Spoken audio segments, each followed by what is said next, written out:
us spend more time on social media than we probably should. But for some users, sites like Facebook, Twitter, and yes, Instagram can become a troubling obsession, causing them to lose touch with reality. Last year, during my sophomore year, I found myself getting very addicted to Snapchat.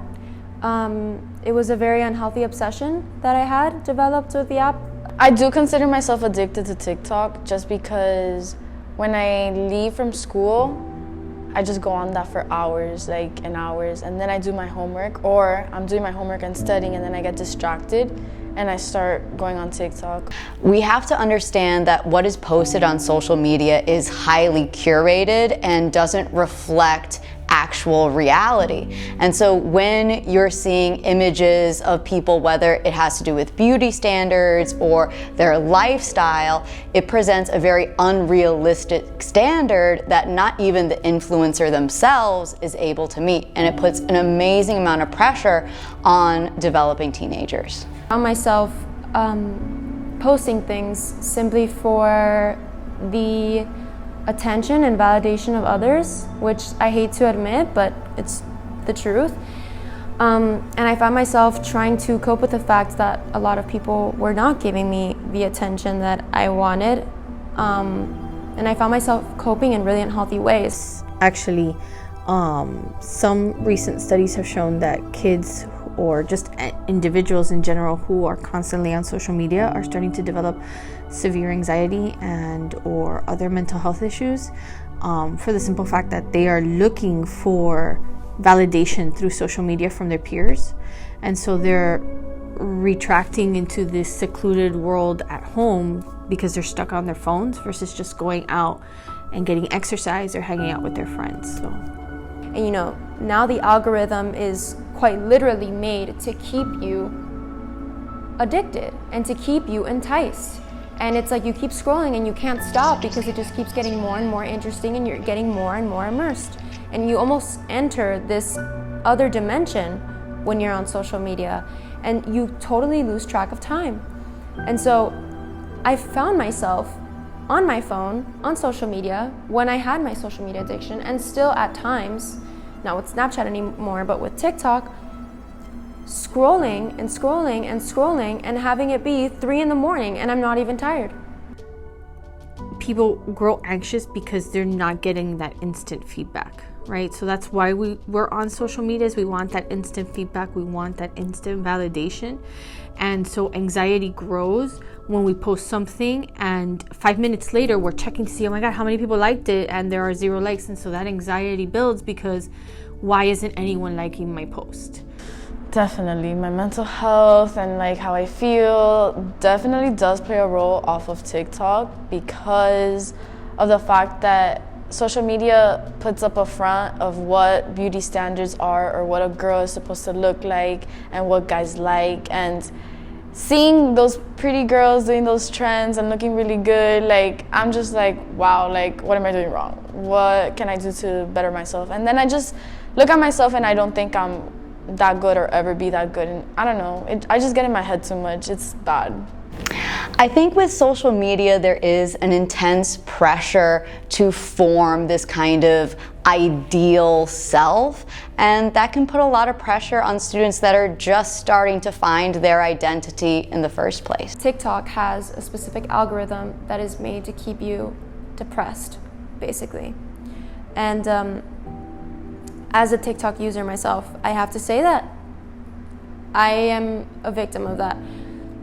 I have found myself, especially more recently, having very, very specific videos and things that are very related to me, meant to keep me enticed and to keep me entertained because the algorithm knows that those are the things I like and those are the things that entertain me. And B, they continuously get a little farther away from the good things and become more negative as you keep scrolling. And I find myself getting bad vibes and feeling really negative and just being in a bad mood, and that's when I log off. There was a period of time where I was really addicted to social media, and that was during quarantine. I was locked up, didn't see my friends, didn't go out. So I would wake up, you know, do my normal thing, go on my phone, be there for hours, just lay in bed, watch TikTok, make TikToks, learn dances, learn new trends, do them. Like, it was just a constant thing every day. It was really bad. Just understanding that what you see on social media isn't real.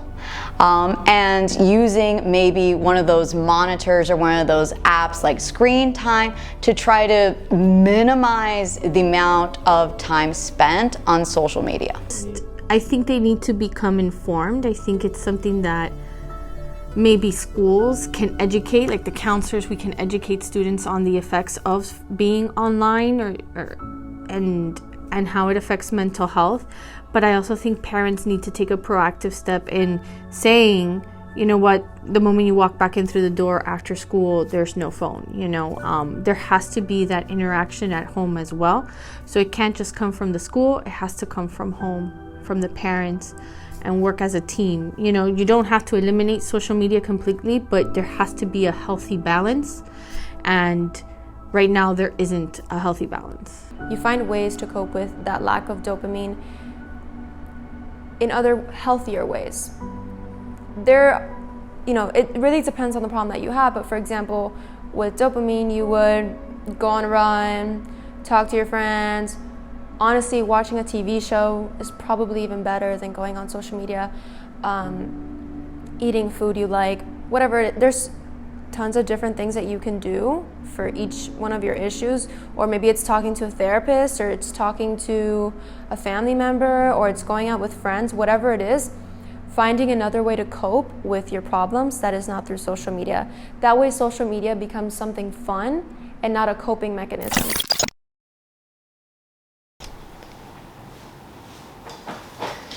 Okay, so after editing this documentary and listening to all the interviews, I told myself that I was addicted to social media myself. I went back to my screen time and I saw it was 8 hours this day I'm recording right now. And I was like, okay, 8 hours is not good for me because that's like 1/3 of a day. I cannot be on my phone for 1/3 of a day. Now this documentary opened my eyes to how people are today in society, and people like me as well, my age, my group. It was like, you have to see the bigger picture too. And this documentary opened my box a little bit to see how much social media we use per day. Snapchat, Instagram, TikTok, Facebook. It's a crazy amount. So my last words would be to watch how much social media you use a day, because it is a large number for all of us, and you'd be in shock.